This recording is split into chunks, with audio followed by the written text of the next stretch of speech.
కాంగ్రెస్లో నేనే ఫైనల్, నాకు ముఖ్యమంత్రి కుర్చిస్తేనే కాంగ్రెస్ గవర్నమెంట్ ఉంటుంది, నన్ను ముఖ్యమంత్రి పదవిలోకి వెళ్ళి దించేస్తే గవర్నమెంట్ ఉండదు. ఇది రేవంత్ రెడ్డి వర్షన్.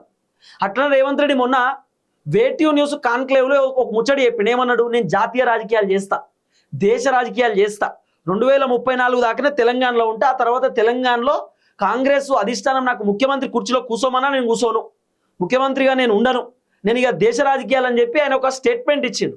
మొన్నేమన్నాడు? రాహుల్ గాంధీకి ప్రధానమంత్రి అవ్వడం ఇష్టం లేదు, నేనే ఫోర్స్ చేసిన, సార్ మీరు ప్రధానమంత్రి కుర్చీలో కూర్చోవాలంటే రాహుల్ గాంధీ యాక్సెప్ట్ చేసిండు, నేను చేయబట్టే రాహుల్ గాంధీ ప్రధానమంత్రి అవుతా అని చెప్పి చెప్పిండు. ఇది రేవంత్ రెడ్డి చెప్తున్నటువంటి మాట. మళ్ళీ రేవంత్ రెడ్డి ఏమన్నాడు? రాహుల్ గాంధీని నేను ప్రధానమంత్రి చేసి తీరుతా, కేంద్రంలో కాంగ్రెస్ అధికారంలోకి తీసుకొస్తా. అంటే రేవంత్ రెడ్డి ఆయన ఆలోచన ఏంటంటే నేనే ఫైనల్, మొత్తం నేనే దిక్కు కాంగ్రెస్ పార్టీకి, కాంగ్రెస్ అధిష్టానానికి తెలంగాణలో రేవంత్ రెడ్డి ఫైనల్. రేవంత్ రెడ్డి లేకపోతే కాంగ్రెస్ గవర్నమెంట్ రాదు, రేవంత్ రెడ్డి లేకపోతే కాంగ్రెస్ పార్టీయే లేదనేటటువంటి వ్యవహారంలో రేవంత్ రెడ్డి మాట్లాడుతున్నాడు. రేవంత్ రెడ్డి పర్ఫార్మెన్స్ అట్లా కనబడుతున్నది. కానీ కాంగ్రెస్ అధిష్టానానికి రేవంత్ రెడ్డి గొప్ప, ఇంకో లీడర్ గొప్ప అని ఉండదు.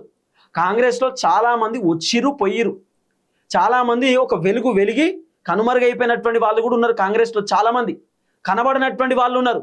కాబట్టి కాంగ్రెస్లో నేనే ఫైనల్, నేనే పెద్ద మనిషి, నాకంటే పెద్ద మనిషి లేడు అని చెప్పి అనుకోవద్దు. ఇప్పుడు రేవంత్ రెడ్డికి అధిష్టానం 6 నెలల సమయం ఇచ్చారు. ఈ 6 నెలల్లో రేవంత్ రెడ్డి ప్రూవ్ చేసుకోవాలి.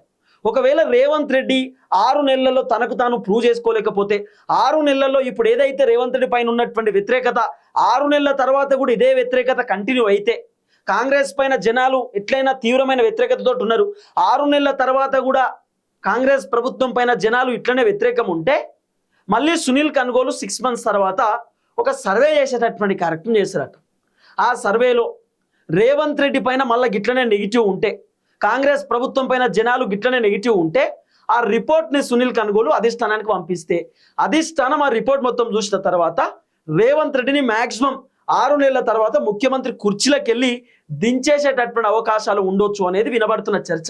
ఇన్ కేస్ 6 మంత్స్ తర్వాత రేవంత్ రెడ్డి పైన మంచి పాజిటివ్ ఒపీనియన్ వచ్చిందనుకో, మంచో చెడో రేవంత్ రెడ్డి బాగానే పరిపాలన చేస్తున్నాడు, రేవంత్ రెడ్డి గ్రేట్, రేవంత్ రెడ్డి సూపర్, రేవంత్ రెడ్డి పర్లేదని చెప్పి జనాలు ఒకవేళ రేవంత్ రెడ్డిని మెచ్చుకున్నారు అనుకో, అప్పుడు అధిష్టానం కన్సిడర్ చేస్తారు. లేదు లేదు రేవంత్ రెడ్డి మంచిగా పరిపాలన చేస్తున్నారు, రేవంత్ రెడ్డి కంటిన్యూ అవ్వాలి మిగతా 2 సంవత్సరాలు అని చెప్పి అధిష్టానం గ్రీన్ సిగ్నల్ ఇస్తారు. రేవంత్ రెడ్డి పర్ఫార్మెన్స్ బాగాలేకపోతే అధిష్టానం తీసేస్తారు. ఇప్పుడు ఏ కాంగ్రెస్ అధిష్టానం అయినా, బీజేపీ అయినా, ఇతర జాతీయ పార్టీ అయినా ఒక లీడర్ వల్ల పార్టీకి డ్యామేజ్ అవుతుందనో, ఒక లీడర్ వల్ల ప్రభుత్వానికి డ్యామేజ్ అవుతుందనో, ఒక లీడర్ వల్ల మళ్ళా ఆ పార్టీ ఆ రాష్ట్రంలో అధికారంలోకి రాదని చెప్పి ఒకవేళ అధిష్టానానికి తెలిసి వాళ్ళు ఎందుకు చూసుకుంటుంటారు? అది రేవంత్ రెడ్డి అయినా, బీజేపీలో ఉన్నటువంటి లీడర్లైనా, ఎవరైనా సరే ఖచ్చితంగా అధిష్టానం యాక్షన్ తీసుకుంటారు.